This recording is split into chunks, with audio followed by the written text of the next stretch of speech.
Okay, today, just to satisfy my curiosity, I put the trailer on its wheels, put the suspension back on,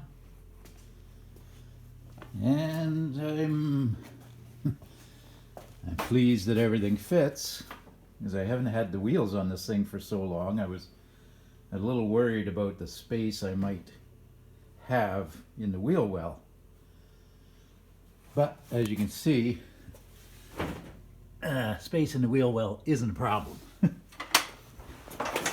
And I was hoping that the trailer would be a lot lower than it is. Right now, from the floor to the top of the roof is a little over 7'6", which isn't terrible, but I was hoping to keep it down about 7 feet, because once I put the max air fan on, this trailer won't go into the other shed with its 8-foot door. So I have to crawl under and check to see. The arm starts off like an angle like that, and in the instructions I found on the internet, it's supposed to level off like that when the trailer's loaded. So either this trailer weighs a lot less than I think it does, or the instructions were a little bit, shall we say, dishonest? Optimistic, maybe? I don't know. But it's coming along very well. You can see I have temporarily mounted all the, well, every window and hatch, except for one window.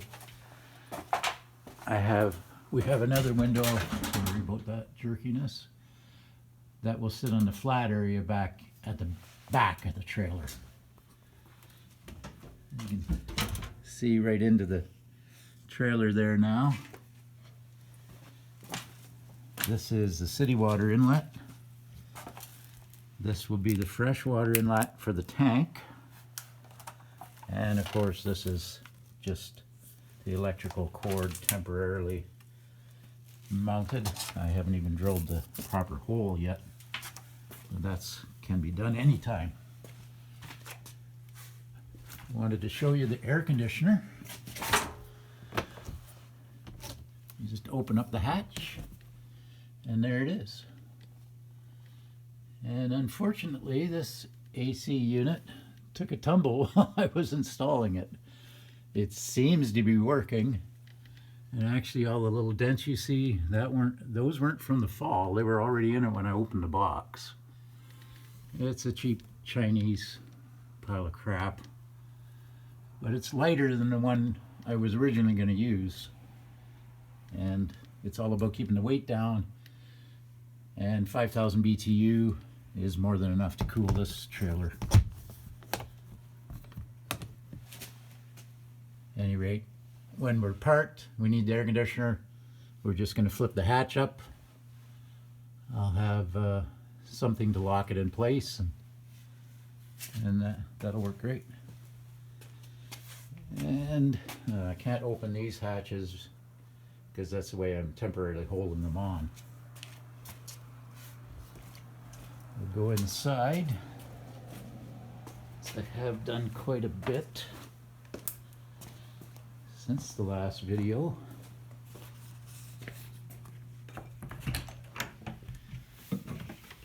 And there's the induction oven, and I've partially finished the tabletop.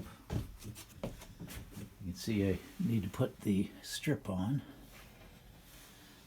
The countertop is finished. It's all trimmed all the way around. Holes are cut. Oops. The only thing I need to do yet is to drill the holes for the taps. And you can see the countertop is a plug-in unit. Originally I was thinking about wiring it direct, but I thought, you know, it's just easier to have a plug. I've got a plug there for the induction stovetop, and the hot water tank, because we intend to drive with it empty. This switch controls the hot water tank. Right now the breaker switch is off, it's on its own circuit, but just in case, I have that taped as a reminder not to turn it on.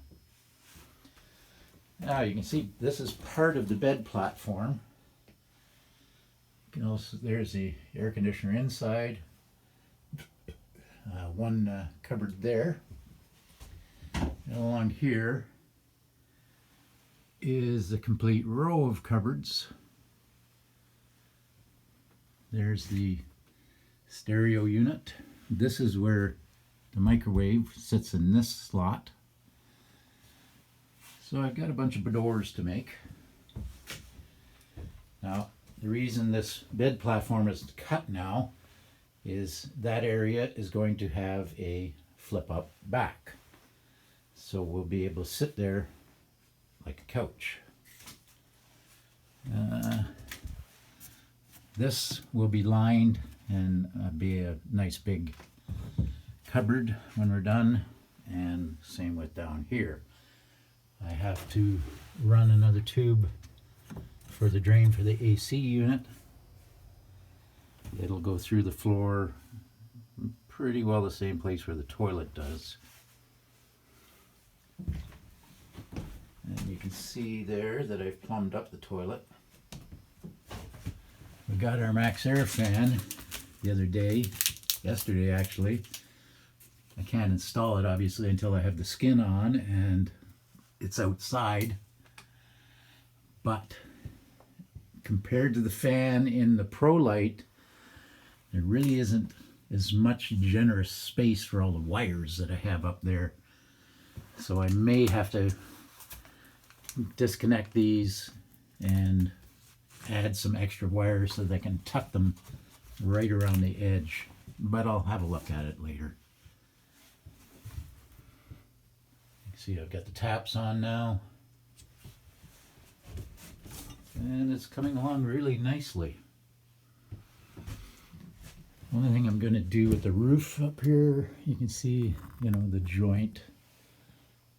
I may just use strips of the I can make small strips similar to these, only without the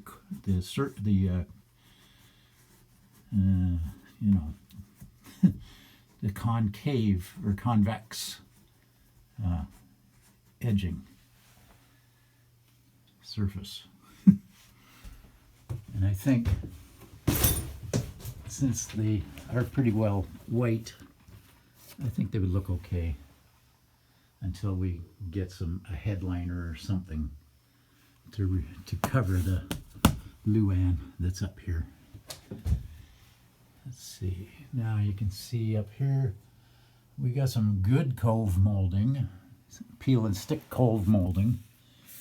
This stuff holds on there really nicely. I put some in behind the wire here too. The first batch we got from Amazon was total garbage. I put it on one day and it fell off the next. This stuff is really sticky. It's good. And I'll probably put some in there.